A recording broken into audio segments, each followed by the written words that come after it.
ठीक है, तो हमारा फर्स्ट लेसन क्या है, मैटर इन आवर सराउंडिंग, यानी कि हमारे आसपास के पदार्थ। तो सबसे पहला पॉइंट, पदार्थ को हम समझते हैं।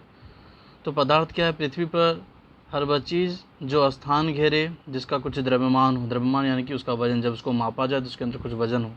और स्थान घेरना मतलब कहीं रखा जाए तो वो कुछ जगह को घेर ले। तो हर चीज़ यानी कि पृथ्वी पर मौजूद हर चीज़ पदार्थ है, क्योंकि हर चीज़ के अंदर द्रव्यमान है और हर चीज़ जगह घेरता है। हवा भी, अगर हम उसको किसी वस्तु के अंदर, बलून के अंदर, किसी ट्यूब के अंदर जमा कर दें तो वो भी क्या करता है, स्थान घेरता है। और जब उसका वजन किया जाता है तो उसमें भी कुछ ना कुछ वजन होता है, यानी कि जब जितना ज़्यादा क्वांटिटी में उसके अंदर स्टोर करेंगे उतना ज़्यादा वजन होता है। अब इसी आधार पर पदार्थ को दो भाग में बांट दिया गया है, एक शुद्ध वाला हिस्सा है, एक अशुद्ध वाला। शुद्ध नाम से स्पष्ट है कि जो प्योर होगा, जिसके अंदर ज़्यादा चीज़ का मिश्रण नहीं होगा, या तो अकेला होगा या ज़्यादा से ज़्यादा दो चीज़ होगा, और दो चीज़ होगा तो वो बराबर अनुपात में होगा। लेकिन अशुद्ध वाले में क्या होगा, बहुत सारा चीज़ मिला होगा और अनुपात फिक्स नहीं। अनुपात का मतलब क्या है कि उसमें कितना मात्रा में उसको मिला रहे हैं, 1 चम्मच मिला रहे, 2 चम्मच, 3 चम्मच, इसमें कोई फिक्स नहीं। कभी 3 चम्मच मिला दो, कभी 1 चम्मच, कभी 2 चम्मच, अशुद्ध वाले में। लेकिन शुद्ध वाले में फिक्स होगा। अगर दो चीज़ मिला के बना रहे हैं लेकिन फिक्स होगा। अगर 1 चम्मच डाल रहे हैं तो हमेशा चीनी 1 चम्मच डालेंगे उस चीज़ को बनाने के लिए। लेकिन इसमें क्या, उसी चीज़ को हम अगर अलग अलग टाइम बना रहे हैं, अलग अलग लोग बना रहे हैं, तो अलग अलग मात्रा में चीज़ को डालकर, तो ऐसी चीज़ अशुद्ध वाले हो जाते हैं। तो शुद्ध वाला दो हो गया, जिसमें एक तत्व हो गया, एक यौगिक हो गया। तत्व जो सिंगल पदार्थ हो, जिसके अंदर कोई और चीज़ मिलाना हो, अकेला एक ही चीज़ का बना हो, जिस जिस है ना, जो सरल पदार्थ में नहीं तोड़ा जा सकता, लिखा हुआ ना इसका, और को खंड टुकड़ा, क्योंकि वो सिंगल होगा तो उसका खंड टुकड़ा तो होगा नहीं। तो उदाहरण के तौर पे देख सकते हो, चांदी, तांबा, ऑक्सीजन, नाइट्रोजन, ये सब इसके, कार्बन, फ्लोरीन, नियोन, ये जितने भी तत्व पीरियोडिक टेबल हम देखते हैं वो सब तत्व के एग्जाम्पल में आते हैं। ठीक है, अब यौगिक को देख लोगे, यौगिक क्या हम बता दिए अभी कि शुद्ध पदार्थ वो भी है, भले दो चीज़ मिला हो लेकिन अनुपात फिक्स होगा। जैसे कि पानी का बात कर दो, H2O जल का, CO2 का बात कर दें, कार्बन डाइऑक्साइड का, तो इसमें देख सकते हो कि तुम, या NaCl का बात कर दो, नमक का, तो देख लो इसमें मात्रा फिक्स है। जब भी हम पानी का बात करेंगे तो तुम कहोगे कि यहाँ पर हाइड्रोजन 2 ठो होगा, ऑक्सीजन अकेला होगा। कार्बन डाइऑक्साइड का बात करेंगे कहोगे कार्बन सिंगल होगा, ऑक्सीजन 2 ठो होगा। NaCl का बात करेंगे कहोगे Na भी अकेला, Cl भी अकेला है। तो ये मात्रा फिक्स होगा हमेशा, कहीं पर भी चले जाओगे यही मात्रा होगा। किसी भी लोग के द्वारा ये चीज़ बनाया जाएगा, यही मात्रा में लिखा जाएगा। तो ये चीज़ को हम यौगिक कहते हैं। और ये यौगिक और तत्व, ये दोनों किसका भाग है, तो शुद्ध पदार्थ का भाग है। ठीक है, तो हमारा जो पदार्थ का दो टाइप था, दो टाइप हम लोग देख लिए, शुद्ध अशुद्ध, यानी कि और शुद्ध अशुद्ध में हम लोग शुद्ध पदार्थ का देख लिए कि शुद्ध पदार्थ दो तरह के हैं। अब अशुद्ध पे आ जाते हैं हम लोग। तो अशुद्ध पदार्थ क्या है, ये भी दो प्रकार के हैं। एक हो गया हमारा समांगी वाला, एक असमांगी। तो ये ऑलरेडी अशुद्ध है, अशुद्ध को मिश्रण भी कहा जाता है। ठीक है, लिखा हुआ ब्रैकेट में मिश्रण। तो मिश्रण का मतलब एक मिक्स करके, मतलब कुछ भी उठाया, कितना भी मात्रा में डाल दो, मिला दो। मतलब इस बार आप मिश्रण बना रहे चीनी पानी का, तो 1 चम्मच चीनी डाल दिए पानी में, बना दिए। फिर नेक्स्ट टाइम बना रहे तो 2-3 चम्मच डाल के पानी में घोल बना दिए। तो मात्रा फिक्स ना होगा, यानी कि मिलाने वाले चीज़ का, जिसमें मिला रहे, जैसे कि यहाँ पर 3 चीज़, जब भी मिश्रण का बात हो रहा तो हम 3 चीज़ को जान लेते हैं, 3 पॉइंट को। एक पॉइंट विलय वाला है, जैसे कि हम मान लेते हैं 1 गिलास पानी ले रहे हैं। ठीक है, इसमें क्या कर रहे हैं हम, चम्मच की मदद से चीनी या पानी जो भी ले रहे हैं, तो जो चीज़ चम्मच से मिला रहे, जैसे चीनी, नमक, तो वो चीज़ जो कम मात्रा में मिला रहे वो कहलाता विलय। तो क्या कहलाता है, विलय। और जो ये पानी है इसके अंदर, उसको कहा जाता है विलायक। क्या कहा जाता है, विलायक। ठीक है, और ये दोनों जब मिक्स होगा आपस में तो ये दोनों कॉमनली कहलाएगा विलियन। ये जो नया बनकर तैयार होगा दोनों के मिलने से, वो चीज़ विलियन। वैसे नोट्स में ही लिखा रहेगा सॉल्यूशन।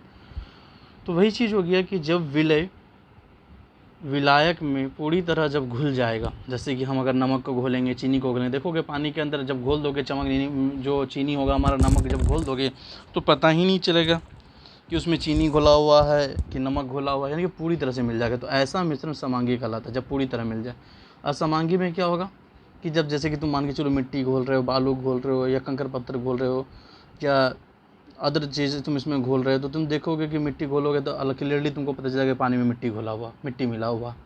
या कोई कलर घोलोगे पता चल जाएगा पानी में कलर घोला। तो इस तरह का जो मिश्रण हो गया वो असमांगी मिश्रण हो गया। ठीक है, समांगी यानी कि जिसमें जो विलय है, ये विलय जो मिलाते हैं हम कम मात्रा में, और विलायक जिसमें मिला रहे हैं, तो जो विलय है वो विलायक में पूरी तरह घुल जाए तो वह विलयन जो होगा उसको समांगी कहेंगे।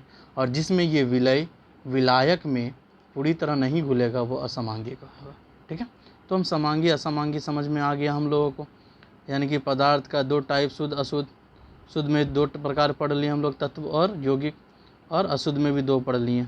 कौन कौन सा? समांगी और असमांगी। अशुद्ध में ही मिश्रण आ रहा है, और मिश्रण का ही दो टाइप है, समांगी मिश्रण और क्या? असमांगी मिश्रण। ठीक है, अब हम आगे बढ़ते हैं। तो आगे हमारा क्या है, अब इसमें जो पॉइंट तुम लोगों को अभी हम बताएं, यहाँ पर क्या पॉइंट बताएं? विलय, विलयन, विलायक, जो बात बता चुके हैं वही चीज़ यहाँ लिखा हुआ है। विलय जो चीज़ को हम कम मात्रा में मिला रहे हैं, विलायक जिसमें हम मिला रहे हैं, और विलयन जो दोनों से मिलकर तैयार हुआ। ये दोनों जो मिलेगा आपस में, इसी से जो तैयार होगा। तो अब आगे यहाँ पॉइंट देख सकते हैं हम लोग कि इसमें पॉइंट क्या किया गया है, बताया गया है आगे। अब ये जो मिश्रण वगैरह तैयार होता है तो उसको अलग भी तो किया जाता है, पृथक्करण। जैसे कि कोई भी मिश्रण तैयार होता है तो उसको पृथक्करण किया जाता है, पृथक किया जाता है, अलग किया जाता है। तो यहाँ देख सकते हो पृथक्करण करने का प्रोसेस, अलग अलग करने का प्रोसेस। तो कौन कौन तरीके से अलग अलग किया जा सकता है छांट? जैसे कि वाष्पीकरण, जैसे कि चीनी पानी को घोल दिया या नमक पानी को घोल दिया। अब तुमको चाहिए कि नमक पानी से अलग करना है, तो तुम क्या करोगे? पानी को उबालोगे चूल्हे पर, पानी वाष्प बन के उड़ जाएगा, नमक उसी बर्तन में रह जाएगा। तो ये प्रोसेस क्या होगा? नमक पानी को फिर से अलग करने का। तो इसी प्रोसेस को कहते हैं पृथक करना, मतलब छांटना, अलग कर लेना। जैसे कि देखते हो घर में चावल से कैसे कंकर को अलग किया जाता है, वो पृथक्करण करना है। या आटे से देखते हो उसके भूसे को अलग करना है, ये चीज़ को पृथक्करण कहते हैं। अब इसके बहुत सारे प्रोसेस हैं, जैसे अब केंद्रीकरण प्रोसेस देखते हो, ये वॉशिंग मशीन में तुम देखोगे कि जो कपड़ा सुखाने वाला जो चैम्बर होता है उसके अंदर जब ऑन किया जाता है कपड़े डाल के, तो देखोगे वो स्पिनर तेज़ घूमता है। तो तेज़ घूमने के दौरान क्या होता है, उसका जो सारा पानी है वो बीच में केंद्रित होकर बह जाता है। उसके बाद पृथक्करण कीप द्वारा देखते हो, छन्ना वगैरह के द्वारा, उधरपातन के द्वारा, क्रोमेटोग्राफी के द्वारा, आशमन के द्वारा, क्रिस्टलीकरण के द्वारा, छानन विधि के द्वारा, चुंबकीय पृथक्करण विधि और फटकन विधि। फटकना देखो घर में सूप वगैरह के या किसी बर्तन की मदद से जो लोग भूसा वगैरह अलग करते हैं। तो इस तरह से सारे प्रोसेस को हम लोग पढ़ेंगे डीपली। फिलहाल हम इतना जान लेते हैं कि पृथक्करण करने की क्या क्या विधियाँ हैं। ठीक है, अब हम आगे देखते हैं जो तत्व को हम पढ़ लिए कि तत्व शुद्ध पदार्थ होता है। अब ये तत्व तक ही नहीं रुका, अब ये क्या हो गया कि तत्व का भी आगे 3 पार्ट्स हैं। अब ये तत्व भी 3 तरह के, एक आ रहा नाम धातु, एक अधातु, और बीच में ये जो उपधातु है। तो पहले हम धातु अधातु को समझते हैं। तो धातु हमारा क्या होता है?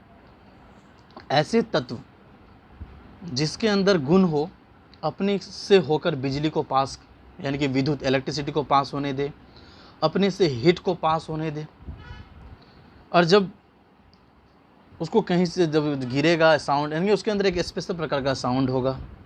उसके बाद जिसको अगर पीटा जाए गर्म करके तो वो चादर का रूप ले लेगा, यानी कि लंबा होगा, फैलेगा, वो टूटेगा नहीं, या उसको तार के रूप में बदला जा सकता है। तो ये सब चीज़ हो गया धातु का गुण।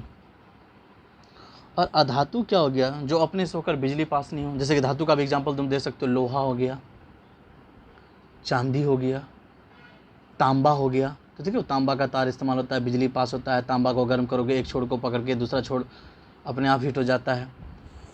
या तुम लोहे का एक हिस्सा तुम पकड़े रहो हाथ में, एक हिस्से को चूल्हे या अदर चीज़ में गर्म करो तो दूसरा हिस्सा पे भी तुमको गर्माहट लगेगा। तो इसका मतलब क्या है कि उससे गर्मी पास हो रहा है, बिजली पास हो रहा है। जब उसको गिरेगा देखना, आज तुमको अपने पता चल जाता है कि जब लोहा गिरे या लकड़ी का टुकड़ा गिरे, तुम बिना देखे बता दोगे कि लोहा गिरा, लोहा का साउंड है, क्योंकि उसके अंदर एक स्पेशल प्रकार का साउंड पाया जाता है, उसको सोनोडा साउंड कहते हैं। वही जो नॉन मेटल होते हैं अधातु, अधातु में जैसे तुम लकड़ी, कोयला, पत्थर, अदर चीज़, यानी कि जिससे बिजली पास ना हो, जिससे तुम्हारा क्या हो, बिजली पास ना हो, जैसे उष्मा गर्मी पास ना, हीट पास ना हो। जैसे तुम लकड़ी का एक छोर को पकड़ लो, एक छोर को जलाओ, दूसरा छोर तुमको गर्माहट गर्मी नहीं लगेगा। तभी तो देखते हो ना बर्तन वगैरह में कोई गर्म वाला चीज़ में क्या कर दिया जाता है, लकड़ी का बेत लगा दिया जाता है ताकि लोगों का हाथ न जले। या नहीं तो प्लास्टिक का इस्तेमाल किया जाता है, क्योंकि प्लास्टिक भी क्या अधातु है, उससे भी बिजली पास नहीं होता है। इसलिए इलेक्ट्रिसिटी वाला जो भी काम करने वाला जो औजार, हथियार, पेचकस, पिलास होता है, उसके ऊपर प्लास्टिक का कवर चढ़ा दिया जाता है, क्योंकि उस प्लास्टिक से होकर बिजली पास नहीं होगा, लोगों को करंट नहीं लगेगा। तो ऐसी चीज़ अधातु कहलाते हैं, जिससे बिजली पास ना हो, जिससे गर्मी पास ना हो, साथ ही साथ उसके अंदर एक स्पेशल साउंड ना हो। ठीक है, जिसको पीट के लंबा चादर का रूप नहीं दिया जा सकता है, जिसको ताड़ का रूप नहीं दिया जा सकता है। तो ये सारे चीज़ क्या हमारा अधातु है। अब यही दोनों का गुण रखने वाला, धातु अधातु के बीच वाला प्रॉपर्टी रखने वाला जो होता है वो उपधातु होता है। यानी कि जिसके अंदर कुछ गुण धातु का हो, कुछ अधातु का हो, उसी को उपधातु कहते हैं। ठीक है, यानी कि बीच वाला प्रॉपर्टी, धातु का भी कुछ गुण रखेगा, अधातु का। तो आगे हम देखते हैं इसमें जो पॉइंट लिखा हुआ उसको भी समझ लेते हैं, क्या क्या लिखा हुआ है इसमें। तो धातु के अंदर जो पॉइंट लिखा हुआ तुम वो पॉइंट देख सकते हो कि पहला पॉइंट लिखा है अगाध वर्ध्यता। अगाध वर्ध्यता मतलब ही जो अभी बताएं तुम लोग को कि पीट पीट के जो चादर का रूप दे दिया जाता है, पतले चादर के रूप में, इसी गुण को कहता है अगाध वर्ध्यता। तन्यता वाला गुण, तान तान के जो ताड़ बना दिया जाएगा, वही गुण तन्यता कहलाता है। सुचालक अभी बताया, सुचालक मतलब जिससे होकर कुछ पास हो सके। सुंदर चालक, अच्छा चालक, जैसे कि उष्मा यानी कि गर्मी पास हो, बिजली पास हो। एग्जाम्पल देख सकते हो तुम, तांबा, चांदी, सोना, सोडियम। अब अधातु का देख लो। अधातु में क्या है, अगाध वर्धनीय नहीं लिखा हुआ ना, इसका मतलब इसका अंदर अगाध वर्धनीय, पीट पीट के तुम चादर नहीं बना सकते, उसको लंबा चौड़ा नहीं कर सकते हो। तन्य नहीं, इसमें तन्यता भी नहीं होगा, उसको ताड़ का भी रूप हम नहीं दे सकते हैं। उसके बाद तुम देख सकते हो इसमें कुचालक होता है, सिवाय ग्रेफाइट। एक एक्सेप्शन इसमें अपवाद है, आगे हम लोग जाके पढ़ेंगे। ग्रेफाइट जो है अधातु है, जैसे पेंसिल के अंदर नीब जो होता है ना पेंसिल का, वो ग्रेफाइट का बना होता है, वो अधातु है, लेकिन कुचालक नहीं है, वो सुचालक, उससे बिजली पास होता है। लेकिन इसके अलावा जितने भी जो धातु हैं वो हमारा कुचालक से बिजली पास नहीं होता। अब एग्जांपल के तौर पे देख लो, ऑक्सीजन, हाइड्रोजन, नाइट्रोजन, सल्फेट। तो ये तत्व का 3 प्रकार हम लोग देख लिए। क्या क्या 3 प्रकार था, धातु, धातु और अधातु। अब ये दोनों का बीच का गुण रखने वाला, जैसे कि कुछ गुण धातु के और कुछ अधातुओं के, उदाहरण सिलिकॉन, जर्मेनियम, ये 2 का नाम याद रखना। और धातु का अक्सर कभी एग्जाम्पल में पूछ दे तो ये 2 नाम याद रखना। ठीक है, अब आगे बढ़ते हैं विषय वस्तु पर, हम पॉइंट पर देखते हैं। तो सबसे पहला लाइन जो लिखा हुआ हमारा वो क्या है कि विश्व की प्रत्येक वस्तु जिस सामग्री की बनी होती है, ये जो पहला पॉइंट है हमारा। तो विश्व की प्रत्येक वस्तु जिस सामग्री की बनी होती है उसे हम पदार्थ कहते हैं। कि विश्व में जितनी भी चीज़ है और वो जिस चीज़ से बना हुआ है वो चीज़ पदार्थ कहलाता है। और हमारे आसपास विद्यमान प्रत्येक वस्तु पदार्थ है। पहले ही बता दिए लाइन कि हमारे आसपास जितनी भी चीज़ है, हर चीज़ पदार्थ है। क्यों? क्योंकि इसमें द्रव्यमान होती है और वह स्थान घेरती है। तो ये हमारा पहला पॉइंट हो गया। ठीक है, अब दूसरा पॉइंट क्या कह रहा है, भारत के प्राचीन दार्शनिक ने पदार्थ को, प्राचीन मतलब पुराने समय के, आदिकाल के जो दार्शनिक थे, दार्शनिक मतलब जो जगह जगह घूमते हैं, अलग अलग चीज़ों को देखते हैं, पहचानते हैं। तो जो प्राचीन दार्शनिक थे उन्होंने पदार्थ को 5 मूल तत्वों में वर्गीकृत किया, जिसे पंचतत्व कहा गया। ये पंचतत्व कौन कौन से, ये 5 का नाम याद रख लेना है सबको। वायु, पृथ्वी, अग्नि, जल और आकाश। उसके बाद देखेंगे तीसरा पॉइंट क्या कह रहा है हमारा, आधुनिक वैज्ञानिकों ने पदार्थ को भौतिक गुणधर्म एवं रासायनिक प्रकृति के आधार पर वर्गीकृत किया गया। ये जो प्राचीन दार्शनिक थे वो बाहरी दिखावा के आधार पर उसको वर्गीकृत 5 भागों में किया, लेकिन जो मॉडर्न वैज्ञानिक, मॉडर्न साइंटिस्ट जो थे, उन्होंने क्या किया, पदार्थ का जो भौतिक फिजिकल गुणधर्म और साथ ही साथ रासायनिक जो यानी कि केमिकल नेचर जो है उसका, रासायनिक प्रकृति, उसके आधार पर वर्गीकृत किया गया है। आगे जाके हम पढ़ेंगे वर्गीकरण क्या है, सॉलिड लिक्विड गैस में बदला गया है। फिर अब आगे देखते हैं हम लोग चौथा पॉइंट क्या कह रहा है, पदार्थ कणों से बना होता है, यानी कि जितने भी पदार्थ जो होते हैं वो हमारा कण का बना होता है, छोटे छोटे टुकड़ों से बना होता है, जिसको अब हम पढ़ेंगे आगे जाके, वो एटम कहलाता है। परमाणु जिसको कहते हैं हम लोग, सबसे छोटा हिस्सा जिसका खंड टुकड़ा ना हो, इसी वजह से उसका नाम एटम रखा गया। ए मतलब नहीं, टॉम मतलब टुकड़ा, डिवीजन। बट वो नाम जो कंसेप्ट था वो गलत है, क्योंकि अब एटम का भी टुकड़ा कई टुकड़ा है, बट फिर भी सबसे स्मॉलेस्ट यूनिट अभी भी जो किसी भी पदार्थ का कहा जाता है वो एटम, परमाणु को कहा जाता है।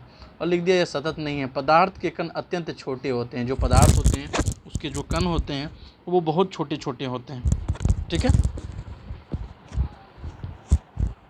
अब 5वां पॉइंट देखते हैं हम लोग, क्या कह रहा है 5वां पॉइंट, पदार्थ के कणों के अभिलक्षणिक गुण। इसके गुण हैं, पदार्थ के कण के जो कुछ गुण हैं वो हम लोग देख लेते हैं, क्या क्या गुण है। तो पहला जो पॉइंट दिया जा रहा है, कह रहा है पदार्थ के कण निरंतर गति करते हैं। जो पदार्थ होते हैं उसका जो कण है हमेशा गति करता रहता है, मोशन में रहता है, यानी कि उसके अंदर जो इलेक्ट्रॉन, प्रोटॉन, न्यूट्रॉन जो एटम के अंदर पाया जाता है, क्योंकि एटम का बताया ना अभी कई भाग है, एटम को बांटा गया। जैसे मान के चलो ये परमाणु का हम एक हिस्सा बना लिए, परमाणु का बीच में ये नाभिक होता है, ये नाभिक में ही इसका न्यूट्रॉन N लिख रहे हैं, ठीक है, और P प्रोटॉन, ये न्यूक्लियस नाभिक में पाया जाता है। चलो बड़ा सा बना देते हैं इसको, ये मान लो कि न्यूक्लियस हो गया, जिसमें नाइट्रोजन कह रहे हैं, न्यूट्रॉन और प्रोटॉन रहता है। और ये जो हिस्सा है इसके अंदर कई सेल, कई कक्षे बने होते हैं, ठीक है। ये सब में इलेक्ट्रॉन घूमता रहता है। तो यही इलेक्ट्रॉन, प्रोटॉन और न्यूट्रॉन का जो हम बात कर रहे हैं, ठीक है, ये एटम के अंदर अरेंज रहता है। और इसी एटम में जो इलेक्ट्रॉन रहते हैं वो इलेक्ट्रॉन मूव करते रहते हैं। तो उसी को कहा जा रहा है कि पदार्थ के जो कण होते हैं निरंतर गति करते रहते हैं, यानी इसमें गतिज ऊर्जा होती है। यानी कि गतिज ऊर्जा मतलब गति कण, मूवमेंट, स्पीड। गति मतलब स्पीड वाला एनर्जी होता है। तापमान बढ़ने से कणों की गति तेज हो जाती है। जब उसका अंदर टेम्परेचर बढ़ा दोगे ना तापमान, तो उसका स्पीड बढ़ जाता है, अर्थात कणों की गतिज ऊर्जा बढ़ जाती है। जब टेम्परेचर बढ़ाओगे तो जो पदार्थ है उसका गतिज ऊर्जा बढ़ जाएगा। इसका सबसे अच्छा एग्जांपल देते हैं, वो अगरबत्ती देखे होगे, तो बिना जलाए अगरबत्ती को किसी एक कोने में रख दोगे तो उतना खुशबू नहीं देगा पूरे रूम में।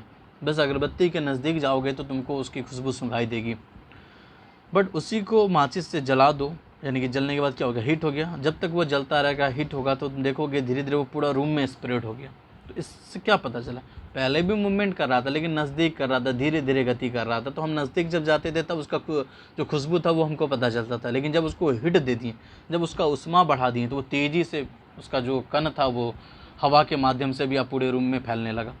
तो यहाँ से क्लियर हो गया हमारा कि कोई भी पदार्थ का कण जो गतिज है, उसका जो गति वाला जो स्पीड है, जब उसका तापमान बढ़ जाएगा तो और स्पीड हो जाएगा। अब दूसरा पॉइंट यहाँ देख सकते हो, पदार्थ के कणों के बीच रिक्त स्थान होता है। जो पदार्थ होते हैं उसके कणों के बीच खाली खाली जगह होता है, गैप होता है। जैसे मान लो हम कोई भी पदार्थ ले रहे, एक बॉक्स बना लिए, ये मान लो पदार्थ है, ठोसे है। अब इसके अंदर बहुत सारा इस तरह का एटम है, क्योंकि हम बता दिए एटम से बना होता है, छोटा छोटा कण होता है। तो ये इस सब के बीच में जो ये जो जगह तुम देख रहे हो, चलो हम इसको दूसरे कलर से, ये जो रेड सा जगह तुम देख रहे हो, ये सब खाली जगह जो पूरा है, इसके अंदर जो खाली जगह है, यही चीज़ कहलाता है रिक्त स्थान। इसी को कहते हैं रिक्त स्थान, यहाँ जो लिखा हुआ पॉइंट, ठीक है ना।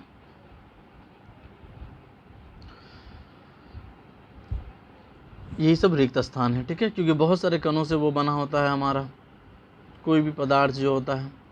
अब सॉलिड है, ठोस से अगर है तो सबसे ज़्यादा कण होगा उसमें, बहुत ज़्यादा घना, बहुत ज़्यादा भरा रहेगा, नज़दीक नज़दीक रहेगा।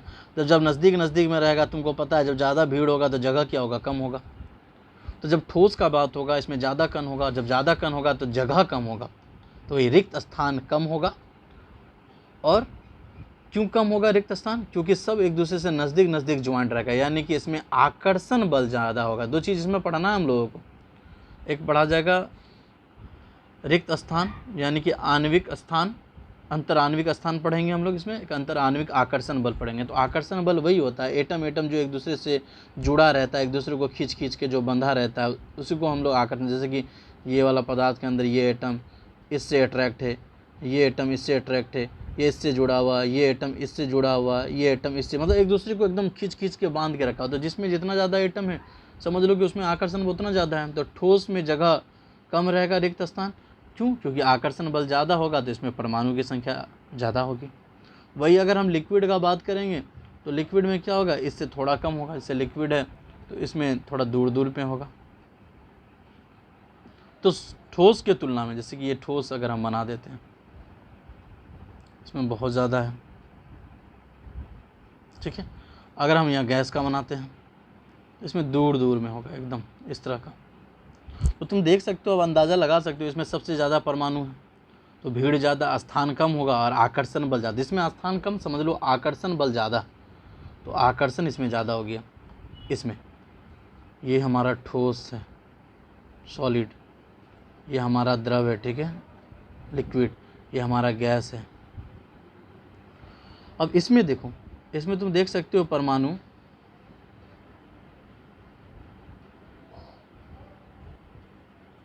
इसमें जो हमारा परमाणु है,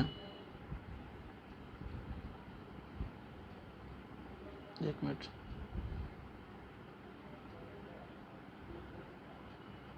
फिर से बना देते हैं, ठीक है।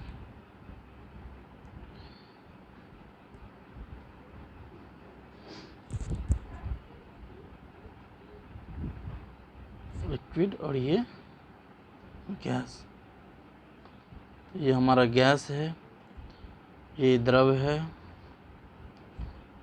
और ये क्या है हमारा ठोस, ठीक है। तो ये चीज़ ध्यान रखना, इसमें बहुत ज़्यादा परमाणु है तो स्थान कम होगा, जब स्थान कम तो उल्टा, स्थान जिसमें कम उसमें समझ लो आकर्षण बल ज़्यादा। इसमें इसके तुलना में थोड़ा सा स्थान ज़्यादा है तो इसके तुलना में आकर्षण बल क्या होगा, कम होगा। इसमें देखो बहुत स्थान है, इसका मतलब क्या हो गया इसमें कि आकर्षण बल इस दोनों से भी कम है। तो यही चीज़ हमको ध्यान रखना है सॉलिड, लिक्विड और गैस में परमाणुओं के बीच में। तो यही यहाँ बताया गया था कि पदार्थ के कणों के बीच रिक्त स्थान होता है। उसका देखो अब एग्जाम्पल दिया हुआ, जब हम चाय कॉफ़ी नींबू पानी बनाते हैं तो जो जो हम डालते हैं पानी के अंदर, नींबू चाय कॉफ़ी वगैरह, वो उसी स्थान में जगह ले लेता है, इसीलिए वो पानी का जो है मात्रा लेवल ऊपर नहीं बढ़ता है। अब आगे देखो यहाँ पे पदार्थ के कण एक दूसरे को आकर्षित करते हैं, ये पॉइंट भी अभी हम तुमको बता ही दिए, ठीक है, तुम लोग सभी को बता दिए कि पदार्थ के कण एक दूसरे को क्या करते हैं, आकर्षित करते हैं, अट्रैक्ट करते रहते हैं। इसी वजह से सॉलिड में सबसे ज़्यादा अट्रैक्शन होता है, लिक्विड में उससे कम, गैस में उससे भी कम। तो जिसमें सबसे ज़्यादा अट्रैक्शन उसमें स्थान उतना ही कम। तो अट्रैक्शन सबसे ज़्यादा सॉलिड में है, इसीलिए उसमें स्थान सबसे कम परमाणुओं के बीच। और लिक्विड में आकर्षण बल सॉलिड से थोड़ा कम होता है, इसीलिए लिक्विड में जो परमाणु का जो स्थान है वो ठोस से थोड़ा ज़्यादा होता है और गैस में बहुत ज़्यादा रिक्त स्थान होता है। तो ये कह रहा है, मैं एग्जांपल जो दिया हुआ उसको पढ़ लेना है हम लोगों को, कि जब हम पानी के नल को खोलते हैं और पानी की धार को अपनी उंगली से तोड़ने की कोशिश करते हैं तो पानी की धार नहीं टूटती। इसका मतलब यह है कि पानी कण एक दूसरे को एक साथ आकर्षण बल से जुड़े रहते हैं।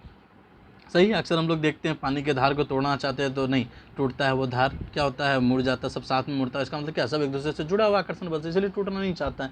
अब साथ ही साथ यहाँ नीचे हम देख सकते हैं कुछ पॉइंट से दिया हुआ, क्या कह रहा है, पदार्थ के कणों के बीच का रिक्त स्थान और उनकी गति ऊर्जा ठोस पदार्थों में सबसे कम होती है और द्रव अवस्था में मध्यम और गैसीय अवस्था में अधिक। वही जो बात बताएं वो देख सकते हो कि पदार्थ के कणों के बीच जो रिक्त स्थान है और उनकी गति ऊर्जा ठोस में सबसे कम, बताया ना, रिक्त स्थान ठोस में सबसे कम होता है। वही चीज़ तुम गैस में देखोगे, अब यहाँ बता दिया गया है द्रव अवस्था में मध्यम होता है और गैसीय अवस्था में क्या होता है, अधिक होता है, क्या, रिक्त स्थान, खाली जगह।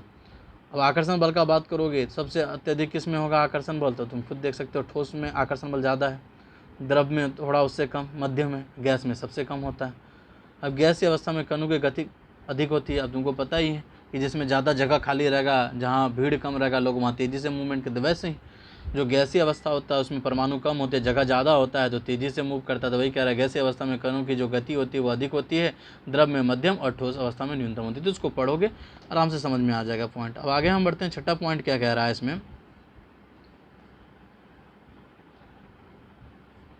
पदार्थ की अवस्था। अब पदार्थ की हम लोग अवस्था देखते हैं कि क्या क्या रूप है उसका।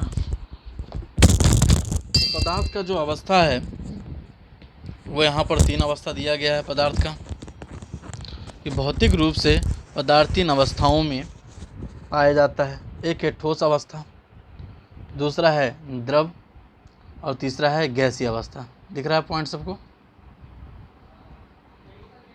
ठीक है, एक ठोस अवस्था, एक द्रव और एक गैसीय अवस्था। अब यहाँ इसका सबसे अच्छा उदाहरण है, ये तीनों अवस्था हम कहाँ देखने को मिलेगा हमको, तो कह रहा हम मानव शरीर को भी पदार्थ के 3 अवस्थाओं में विभाजित कर सकते हैं। जो हमारा शरीर है हम उसको भी 3 अवस्थाओं में, जो ठोस द्रव और गैस अवस्था देखते हैं हम अपने शरीर के अंदर देख सकते हैं। कैसे देख लो, सबसे पहला ठोस अवस्था देख लो, हड्डियाँ और दांत, ये ठोस अवस्था के एग्जाम्पल। हड्डी देखते हो कितना स्ट्रॉन्ग होता है, दबता नहीं है, दांत वगैरह। उसका दूसरा देखो द्रव वाला अवस्था, रक्त खून वगैरह हम लोग का जो प्लाज्मा है, जो जल 70% पानी हमारे शरीर में मौजूद होता है, ये द्रव अवस्था का एग्जाम्पल हो गया। और फेफड़े में जो हवा होता है वो गैस अवस्था, यानी कि तीनों अवस्था हमारे शरीर में दिख गया। तो सबसे अच्छा उदाहरण है मानव शरीर, जिसके अंदर पदार्थ की तीनों अवस्था तुमको दिख गया। अब आगे हम लोग देखते हैं जो तीनों अवस्था है वो एक एक करके यहाँ पर डिफाइन किया गया लंबे में। तो सॉलिड अवस्था को देखो, ठोस अवस्था को क्या है हमारा, तो कह रहा है ठोस अवस्था में पदार्थ का एक निश्चित आकार होता है। कोई भी चीज़ जब सॉलिड होता है तो उसका आकार, जैसे बर्फ़ है, फ्रिज में जमा तो उसका आकार फिक्स होता है, जिस बर्तन में जमा तो उसी का आकार लेता है, स्पष्ट सीमाएं होती है, फिक्स रहता है ये कितना लंबा चौड़ा है। निश्चित या स्थिर आयतन होता है, इसके अंदर जो आयतन होता है, जो जगह घेरता है उसका पता है फिक्स कितना जगह घेरेगा, देख के बता सकते हैं। संपीड़ितता नगण्य होती है। संपीड़ितता ये वाला जो चौथा गुण है, मतलब दबने का गुण, कि उसको जब दबाया जाए तो दब जाए, मतलब दबने का गुण क्या है, लगभग नगण्य, नेग्लिजिबल है, नहीं दबेगा। बर्फ़ को हम हाथ से दबा नहीं सकते हैं। अर्थात ये दृढ़ होते हैं, यानी कि मजबूत, रिगिड होता है। उदाहरण के तौर पे देख सकते हो कलम, किताब, सुई, सकरा, नमक, स्पंज आदि। तो ये सारी चीज़ सॉलिड। अब स्पंज है, कहोगे फोम, सर फोम तो दबाने से दब जाएगा, तो फिर क्यों कह रहे हैं इसमें दबाने से दब जाएगा, लेकिन वापस वो अपना शेप ले लेगा। ठीक है। वो इसलिए दब जाता है क्योंकि उसके अंदर जो पोर खाली खाली जगह रहते हैं उसके अंदर एयर भरा रहता है, इस वजह से, नहीं तो वो नहीं दबेगा। तो ये सॉलिड अवस्था हो गया हमारा। अब कुछ अपवाद उदाहरण देख लो सॉलिड अवस्था का। अपवाद मतलब जो इसका गुण फॉलो नहीं करे, जैसे कि इसका जो 4 गुण पड़े ना, आकार फिक्स होना, उसके बाद क्या कह रहा, स्पष्ट सीमाएं होना, निश्चित या स्थिर आयतन होना, संपीड़न नहीं पाना। लेकिन कुछ ऐसे हैं इसके अंदर संपीड़न पाया जा सकता है, हो सकता है आयतन भी उसका स्थिर ना हो सकता है स्पष्ट सीमा ना हो। कुछ गुण मतलब इसका गुण फॉलो नहीं करेगा, इसके कैरेक्टर को शो नहीं करेगा, फिर भी वो सॉलिड है, तो वही चीज़ को अपवाद कहते हैं। जैसे सबसे पहला बात कह रहा है, बल लगाने से रबर बैंड का आकार बदल जाता है। रबर बैंड देखियो, जब ताकत लगा के खींचोगे तो रबड़ का आकार बदल जाता है, लेकिन जब बल हटा लेने से, जब उस पर से हम बल हटा लेते हैं, जो ताकत लगाएं खींच रहे हैं उसको हटा लेते हैं, तो फिर से उसी रूप में आ जाता है जिस रूप में, जिस आकार का वो था। अगर अत्यधिक बल लगाएंगे तो वो टूट भी जाता है। फिर दूसरा पॉइंट देख सकते हो इसमें, ठोस पदार्थों के कणों की गतिज ऊर्जा न्यूनतम होती है, इसलिए ठोस पदार्थों का एक निश्चित और दृढ़ आकार होता है। दूसरा गुण क्या कह रहा है कि ठोस पदार्थ में गतिज ऊर्जा, गति कम होगा क्योंकि जगह कम रहेगा। भीड़ भाड़ इलाके में लोग कम स्पीड से चलेंगे, वैसे ही जब ठोस पदार्थ होगा उसमें जगह कम होगा, परमाणु नहीं मूव कर पाएंगे तो गति जैसे ही कम हो जाएगा, स्पीड, और दृढ़ रहेगा वो। नेक्स्ट पॉइंट देख सकते हो क्या कह रहा है, शक्कर और नमक जिस बर्तन में रखे जाते हैं उसी बर्तन का आकार ले लेते हैं, लेकिन ये ठोस पदार्थ है। भले ही नमक को, चीनी को जब अगर हम किसी बर्तन में रखते हैं उसका आकार लेता है, लेकिन उसके जो एक एक कण क्रिस्टल को देखोगे वो ठोस होता है, क्योंकि क्रिस्टलों का आकार वही रहता है। उसके अंदर चीनी का जो टुकड़ा सब है वो तो वही आकार का, वो तो नहीं बदलता है। अब आगे देखोगे, हाथ से दबाकर स्पंज को काफ़ी हद तक हम संपीड़ित दबा सकते हैं। हम अभी पढ़े थे दबने का गुण नहीं पाया जाएगा, लेकिन फोम क्या है, दब जाएगा, लेकिन फिर भी ये ठोस है। कारण यह है कि स्पंज के छिद्रों में हवा भरी होती है, दबाने से बाहर निकल जाती है, तो हवा बाहर निकलता है, लेकिन जो सॉलिड अवस्था रहता है वो उसके अंदर स्टोर रहता है, वो ख़त्म नहीं होता। ठीक है, चलो अब लिक्विड फॉर्म देखते हैं, द्रव अवस्था इसका क्या है। तो कह रहा है द्रव, तरल, फ्लूइड होते हैं, उनमें बहाव होता है। जो भी द्रव चीज़ होता है बहाव होता है, उसको कहीं रख दो बहने लगेगा। द्रव का कोई स्थिर आकार नहीं होता, इसका आकार भी फिक्स नहीं होता। जब पानी, लिक्विड को, प्लाज्मा को, खून कहीं गिरा दो तुम, देखोगे उसका कोई आकार नहीं रहता है। जिस बर्तन में रखो उसका शेप ले लेता है, ये बर्तन का आकार ले लेता है, जिस चीज़ में रखो उसका रूप ले लेता है। द्रव का निश्चित आयतन नहीं होता, इसका आयतन भी फिक्स नहीं होता द्रव का। द्रव के कणों का आकर्षण बल उसका आयतन निश्चित रखता है, और द्रव के कण का जो आकर्षण बल होता है, द्रव के कण में आकर्षण होता है, एक दूसरे को अट्रैक्ट खींच के रखना, वही उसके आयतन को निश्चित रखता है, फिक्स रखता है कि इतना होना चाहिए। द्रवों में बहुत कम संपीड़न होता है। अब द्रव में देखो संपीड़न तो पाया जाता है, लेकिन बहुत कम, बहुत ज़्यादा भी नहीं होता। अब तुम बाल्टी भर पानी रख दो और ऊपर से हाथ से दबाओ, कुछ ही दूरी तक या कुछ ही हद तक दबेगा, उसके बाद ज़्यादा दबाओगे तो पानी बाहर निकल जाएगा साइड से। तो इसका मतलब क्या होगा, ज़्यादा वो नहीं दब सकता, संपीड़न कम पाया जाता है उसमें। वही है सॉलिड में कितना भी दबा लोगे दबेगा ही नहीं।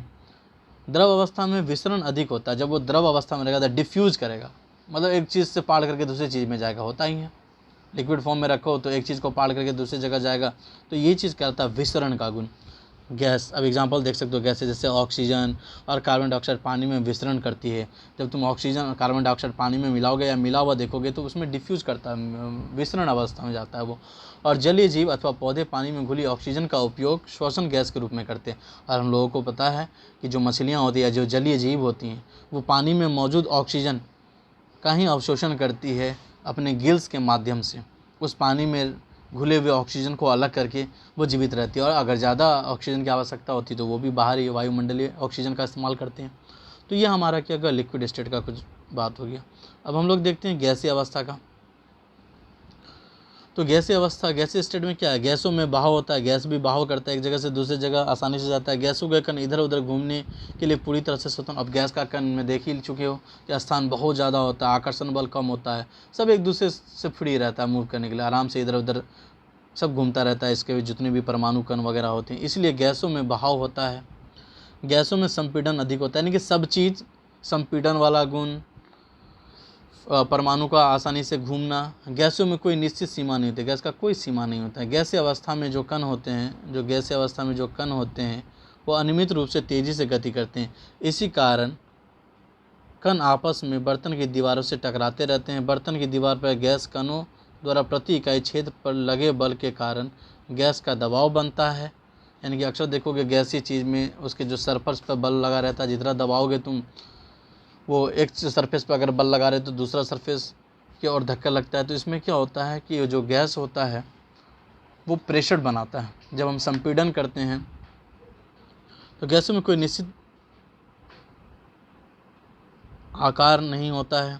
गैसों में कोई निश्चित आयतन भी नहीं होता है। गैस का निश्चित आयतन नहीं होने के कारण जिस भी बर्तन में रखी जाती है उसी बर्तन का वो आयतन घेर लेती है। तो ये गैसीय स्टेट का है, बस इसका पढ़ना है, ठीक है, सबको नॉर्मल सा चीज़ है, दिमाग में आ जाएगा। अब आगे देखते हैं पदार्थ की अवस्थाओं में परिवर्तन। अब पदार्थ का जो हम 3 अवस्था देख लिए, सॉलिड, लिक्विड और गैस।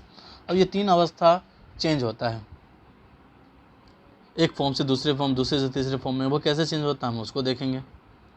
तो कह रहा पानी पदार्थ की तीनों अवस्थाओं में मिलता है, और पानी का एग्जाम्पल सबसे अच्छा है कि वो तीनों अवस्थाओं में मिल जाता है। जब उसको जमा दो फ्रिज में, बर्फ़ के रूप में रहता है। नॉर्मल पानी है तो द्रव के रूप में है। जब उसको हीट करो तो वाष्प बन के उड़ेगा, तो वो गैस के रूप में। यानी कि वो तीनों अवस्था है, बर्फ़, पानी और वाष्प, यानी कि सॉलिड, ठोस, द्रव और गैस। अब ये चेंज कैसे होता है, एक जगह एक फॉर्म से दूसरे फॉर्म में कैसे बदलता है? तो बहुत सारे क्लाइमेटिक कंडीशन के कारण, यानी कि तापमान में परिवर्तन के कारण। तो तापमान में परिवर्तन के कारण जो चेंज होता है, तो सबसे पहला पॉइंट है गलनांक। गलनांक को इंग्लिश में कहा जाता है मेल्टिंग पॉइंट। तो गलनांक क्या होता है, मेल्टिंग पॉइंट क्या होता है किसी भी पदार्थ का? तो कह रहा है जिस तापमान पर कोई ठोस पिघल कर द्रव बनता है वो उसका गलनांक, यानी कि गल जाए। कोई चीज़ को जब तुम हीट करो वो गल जाए, जैसे कि कोई सॉलिड चीज़ है, बर्फ़ है, जब तुम इसको हीट करोगे देखोगे वो पानी के रूप में आ गया। तो जिस टेम्परेचर पर वो बर्फ़ गलकर पानी बन जाएगा, वही सबसे लास्ट जो न्यूनतम टेम्परेचर होगा उसका, वही उसका गलनांक कहलाएगा। तो जैसे कि यहाँ देख सकते हो बर्फ़ का गलनांक दिया हुआ भी है, रट लेना है इसको, 273.16 केल्विन है, की मीन्स केल्विन। अब सुविधा के लिए हम इसे 0 डिग्री सेंटीग्रेड अर्थात 273 केल्विन लिखते हैं। तो अगर सेंटीग्रेड में बात करेंगे तो 0 डिग्री सेंटीग्रेड होता है और केल्विन में 273, ठीक है। तो अब आगे देखते हैं हम लोग, यहाँ क्या कह रहा है, जब बर्फ़ पिघलती है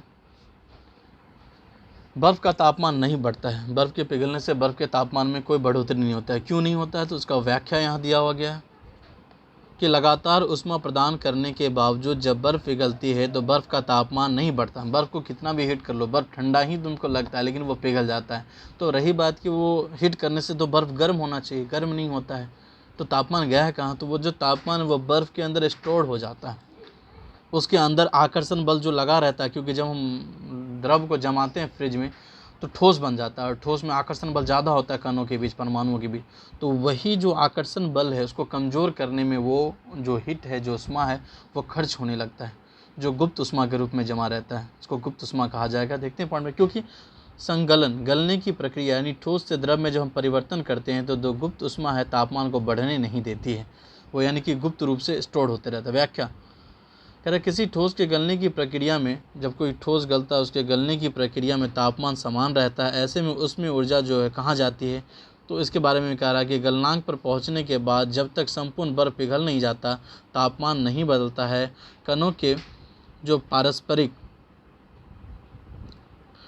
जो पारस्परिक आकर्षण बल को वशीभूत करके पदार्थ की अवस्था को बदलने में इस उष्मा का उपयोग होता है। अभी बता दिए, उसके अंदर जो आकर्षण बल होता है परमाणु के बीच, उसको खत्म करने में ये उष्मा उसी के अंदर स्टोर रहता है। यह उष्मा गलित वस्तु अथवा ली गई सामग्री में छुपी रहती है, यानी कि वो उसी वस्तु में स्टोर रहता है, इसी वजह से उसको गुप्त कहते हैं, छुपा हुआ, ठीक है। अब नोट देख सकते हो, यहाँ पर एक पॉइंट नोट करके कह रहा है बर्फ़ का जो गलनांक है एवं हिमांक, जो फ्रीजिंग पॉइंट होता है गलने का और जमने का, अथवा क्रिस्टीकरण बिंदु, क्रिस्टलाइजेशन पॉइंट, वो कितना होता है? 0 डिग्री सेंटीग्रेड। ये ऑब्जेक्टिव में ध्यान में रखोगे, बर्फ़ का गलनांक कहा जाए, मेल्टिंग पॉइंट कहा जाए, या फ्रीजिंग पॉइंट कहा जाए, या क्रिस्टलाइजेशन पॉइंट कहा जाए। तो तीनों का एग्जाम्पल क्या है? 0 डिग्री सेंटीग्रेड है। अब आगे हम लोग देखते हैं इसमें संगलन की गुप्त उष्मा, लेटेंट हीट ऑफ फ्यूजन क्या होता है? तो कह रहा है वायुमंडलीय दाब पर 1 kg ठोस को, जब एटमॉस्फेरिक जो टेम्परेचर है उस पर हम 1 kg ठोस को उसके गलनांक पर द्रव में बदलने के लिए जितनी उष्मा ऊर्जा की आवश्यकता होती है, यानी कि 1 किलो हम लोग कोई ठोस ले लिए, जब हम उसको गला रहे हैं तो गलाने में जितना एनर्जी लग रहा है, जितना उष्मा हीट हम उसमें खर्च कर रहे हैं, उसे ही संलग्न की गुप्त उष्मा कहते हैं।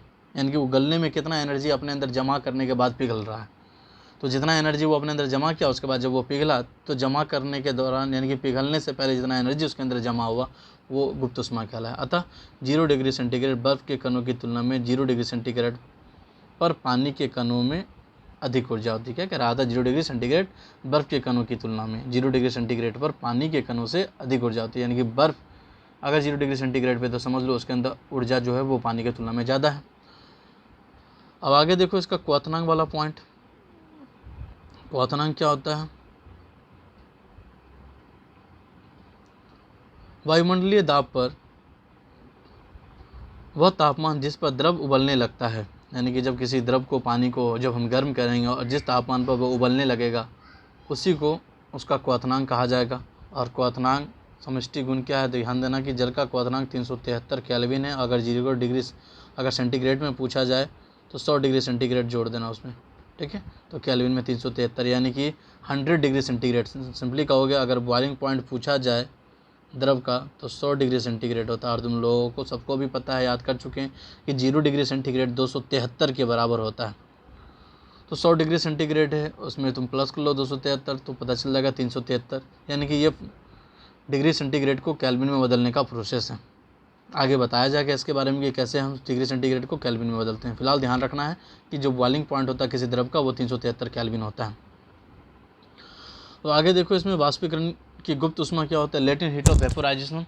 वेपोराइजेशन का जो लेटेंट हीट होता है वो क्या होता है? तो कह रहा वायुमंडलीय दाब पर 1 kg द्रव को उसके क्वथनांक पर, उसका जो मेल्टिंग पॉइंट है उस पर वाष्पन में बदलने के लिए जितनी उसमें ऊर्जा की आवश्यकता होती है उसे वाष्पीकरण। यानी कि कोई चीज़ पिघला हुआ, पहले तो ठोस था, तो ठोस को जब हम एनर्जी देते हैं तो पहले पिघलता है, तो जब पिघला जितना टेम्परेचर पर वो उसका कहलाया क्वथनांक।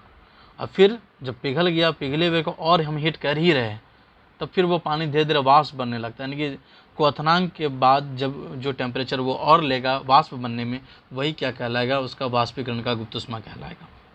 तो जब पानी को उबाला जाता है तो उसके तापमान में वृद्धि नहीं होती है, तापमान 100 डिग्री सेंटीग्रेड ही रहता है, क्योंकि वाष्पीकरण की गुप्त ऊष्मा पानी के कणों के बीच आकर्षण बल को तोड़ती है। यानी कि टेम्परेचर नहीं बढ़ता है पानी का, 100 डिग्री सेंटीग्रेड रहता है।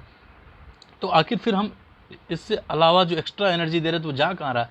तो वो कहीं जा नहीं रहा है। उसको वाष्प बनाने के लिए, यानी कि उसके अंदर परमाणु को फ्री करेगा, और परमाणु आकर्षण बल से जुड़ा रहता है। तो द्रव के अंदर जो परमाणु है उसके परमाणु के बीच आकर्षण बल को तोड़ने के लिए वो ऊष्मा गुप्त ऊष्मा के रूप में जमा रहती है। तो अतः 100 डिग्री सेंटीग्रेड तापमान पर वाष्प के कणों की अपेक्षा अधिक ऊर्जा होती है। याद रखना कि 100 डिग्री सेंटीग्रेड जल का भी है और वाष्प का भी है। तो सबसे ज़्यादा किस में हमको ऊष्मा गर्मी का एहसास होगा? तो वाष्प में होगा, ठीक है, जल की तुलना में। अब तापमान में परिवर्तन से पदार्थ की अवस्था को एक दूसरे से में बदला जा सकता है, जैसे कि नीचे दिखाया गया है। या अगर तापमान में बदलेंगे, अभी हम एग्जांपल तो देख ही लिए कि तापमान दे रहे हैं तो पहले बर्फ पानी बना, फिर और तापमान दे ही रहे हैं तो वो पानी वाष्प बन गया। तो वही चीज़ यहाँ देख सकते हैं हम लोग, ये जो दिखाया गया है यहाँ पर प्रोसेस कि ठोस है उस पर ऊष्मा दिया जा रहा है हीट, तो वो द्रव बन गया, फिर द्रव पर और ऊष्मा दिया गया तो गैस बन गया। अब जस्ट उल्टा, जब गैस क्या रूप में है, जब उसको शीतल किया गया, ठंडा किया गया तो द्रव बन गया, और जब द्रव को और ठंडा किया गया तो वो बन गया ठोस। तो ये प्रोसेस है क्या? तो ये अवस्था, तीनों अवस्था में बदलने का, यानी कि ठोस पर जब गर्मी दोगे तो द्रव बनेगा, द्रव पर जब गर्मी दोगे, उष्मा दोगे तो गैस बनेगा। जैसे उसका उल्टा, जब गैस को ठंडा करो तो द्रव, द्रव को ठंडा करो तो ठोस बनेगा। अब आगे इसमें पॉइंट है उदरपातन का, देखते हैं सब्लिमेशन क्या है। तो कह रहा है कुछ ऐसे पदार्थ हैं जो द्रव अवस्था में परिवर्तित हुए बिना ठोस अवस्था से सीधे गैस और वापस ठोस में बदल जाते हैं। इस प्रक्रिया का उदरपातन। अब देखो उदरपातन प्रोसेस क्या है, जैसे हम लोग तीन प्रोसेस पे चले। अभी क्या पढ़े, कोई चीज़ पहले ठोस है तो ठोस से द्रव बनेगा और द्रव से फिर जाके गैस बनेगा। लेकिन सब्लिमेशन वाला प्रोसेस क्या है उदरपातन, उसमें क्या है, ठोस डायरेक्ट जाएगा, गैस बन जाएगा गैस में, और फिर वापस गैस को ठंडा करोगे तो डायरेक्ट ठोस बन जाएगा। तो यही प्रोसेस कहलाता है हमारा सब्लिमेशन, उदरपातन। ये वाला जो गुण है वो यही है, ठोस का डायरेक्ट गैस बन जाना और गैस का डायरेक्ट ठोस बन जाना, ठीक है। तो ध्यान रखना, वही चीज़ वहाँ लिखा हुआ प्रोसेस में। अब आगे देखते हैं हम लोग, प्रयोग दिया हुआ इसमें कपूर, नेफ्थलीन। कपूर को जब तुम जलाओगे तो कपूर देखना गायब हो जाएगा, गैस बन जाता है। उसके लिए एग्जांपल है कि कपूर जब जलाओगे तो जलाने के बाद उसको किसी शीशे के बर्तन से ऊपर से ढक देना, तो वो जलने के बाद सारा कपूर उस शीशे के बॉटम में यानी कि पेंदी में जाके जमा हो जाएगा, और फिर जब ठंडा होगा तो पेंदी में तुमको दिख जाएगा, यानी कि बीच का जो अवस्था द्रव वाला वो नहीं दिखेगा। उसके बाद कुछ एग्जाम्पल यहाँ, शुष्क बर्फ का, ड्राई आइस का, जब वायुमंडलीय दाब का मान 1 atm हो, जैसे कि चलो हम इसको पढ़ देते हैं, जो प्रयोग था सब्लिमेशन का एग्जाम्पल का देख लेते हैं। थोड़ा सा कपूर है ना, थोड़ा सा कपूर या अमोनियम क्लोराइड लेकर इसका चूर्ण करके प्याली में डालिए। प्याली पर कीप को उल्टा कर रख दीजिए। कीप जो होता है जिससे हम लोग छानते हैं, ठीक है, जैसे लिक्विड वगैरह को हम किसी बोतल वगैरह में आसानी से डालने के लिए कीप का इस्तेमाल करते हैं वगैरह। कीप के सिरे पर रुई की डाट लगाइए। इस प्रकार का जो शेप होता है ना, देखे होंगे हम लोग, इसको कीप कहते हैं, कीप। इस तरह का जो शेप होता है, इसको लिक्विड वगैरह आसानी से किसी बर्तन में डालने के लिए इस्तेमाल करते हैं ताकि गिरे नहीं। तो ये कह रहा है इसके एक हिस्से पर रुई लगा दो। इस कीप के इस हिस्से पर क्या करना है, रुई लगा देना है।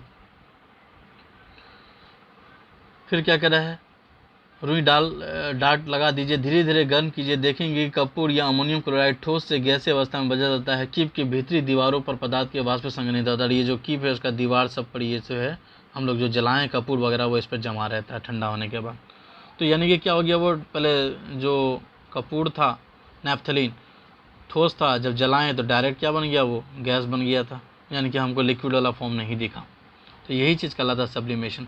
अब यहाँ देख सकते हो शुष्क बर्फ के बारे में कुछ दिया हुआ। ड्राई कह रहा जब वायुमंडलीय दाब पर एटमॉस्फेरिक टेम्परेचर पर 1 atm हो, एक यानी कि जब वायुमंडल का जो दाब हो 1 एटमॉस्फेरिक हो, 1 atm, atm का मतलब एटमॉस्फेरिक टेम्परेचर। तो जो ठोस CO2 होता है यानी कि सॉलिड कार्बन डाइऑक्साइड रहता है, वो जो ड्राई आइस हम लोग देखते हैं या फिल्म वगैरह में जो दिखाता है बर्फ़ वगैरह गिरता हुआ, या आर्टिफिशियल बर्फ़ जो होता है, या पार्टी वगैरह में देखे हैं हम लोग वो बोतल वगैरह जो हम स्प्रे करते हैं उसमें जो बर्फ़ के रूप में जो दिखाई देता है वो बर्फ़ एक्चुअली होता नहीं, वो क्या होता है, कार्बन डाइऑक्साइड होता है, सॉलिड रूप में रखा रहता है जमा करके। तो द्रव अवस्था में आए बिना सीधे गैस में परिवर्तित हो जाती है। ठोस CO2 को शुष्क बर्फ़ कहा जाता है। ध्यान रखना कि जो सॉलिड CO2 होता है उसी को शुष्क बर्फ़ कहा जाता है। शुष्क बर्फ़ का क्या क्वालिटी है कि वो सीधे गैस में परिवर्तित हुए है ना, द्रव अवस्था में ठोस CO2 द्रव अवस्था में आए बिना, यानी कि जो ठोस CO2 होता है, ठोस से द्रव नहीं बनता है, वो लिक्विड नहीं बनता है, ठोस से डायरेक्ट क्या बन जाता है, गैस, और फिर गैस से क्या बन जाएगा, ठोस। ये प्रोसेस क्या होता है, सब्लिमेशन। तो एग्जांपल सब्लिमेशन का आ गया, एक कपूर आ गया, एक ड्राई आइस आ गया, याद रखना, शुष्क बर्फ़ और जो नैप्थलीन है कपूर वगैरह। अब आगे देखते हैं इसमें वाष्पीकरण का प्रोसेस, एवापोरेशन का जो प्रोसेस है वो क्या है। तो वाष्पीकरण के बारे में यहाँ दिया हुआ है कि एक ऐसी सतही प्रक्रिया जिसमें द्रव पदार्थों में सतह के कण क्वथनांक से नीचे किसी भी तापमान पर वाष्प में बदलने लगते हैं, वो वाष्पीकरण कहलाता है। यानी कि जब किसी द्रव को हीट करोगे है ना, ऐसी सतही प्रक्रिया, ये सतही प्रक्रिया यानी कि ध्यान देना, अक्सर वाष्पीकरण होगा तो पानी का सबसे ऊपरी हिस्सा जो होता है लेयर, उस पर वाष्पीकरण होता है, निचला हिस्सा में नहीं होता। यानी कि नीचे जितने पानी के कण है वो सब अपना गर्मी, ऊपर वाला जो हिस्सा सबसे ऊपर लेयर में जो कण रहता है उसको गर्मी दे देता है, वह सारा गर्मी लेके ऊपर वाला कण उड़ता रहता है, वाष्प बन के उड़ता जाता है।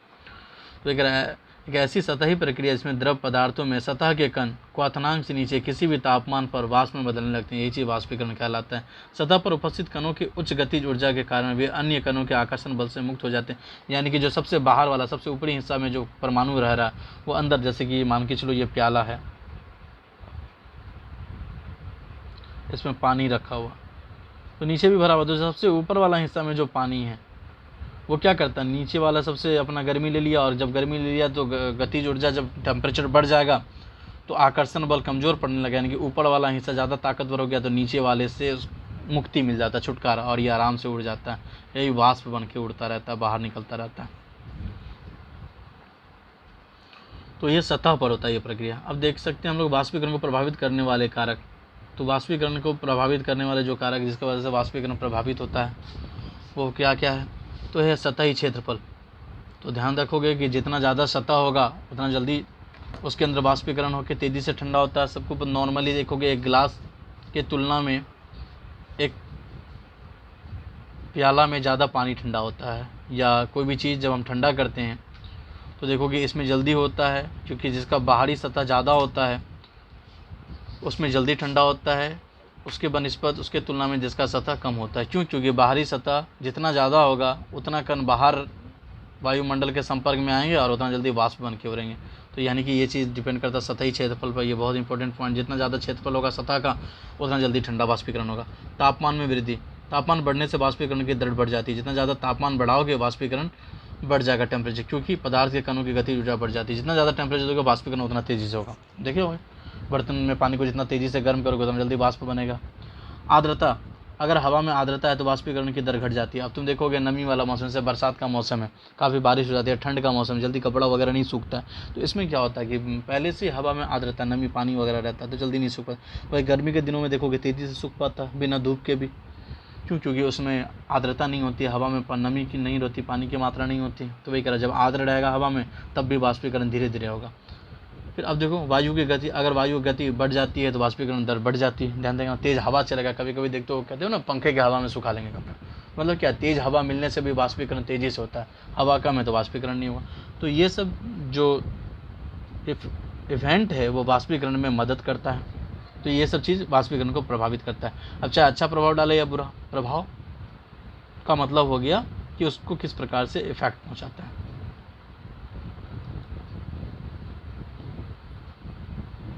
अब आगे जो पॉइंट है, वाष्पीकरण से शीतलता होती है, तो ये पॉइंट को हम लोग नेक्स्ट क्लास में पढ़ेंगे। ठीक है, फिलहाल इतना ही।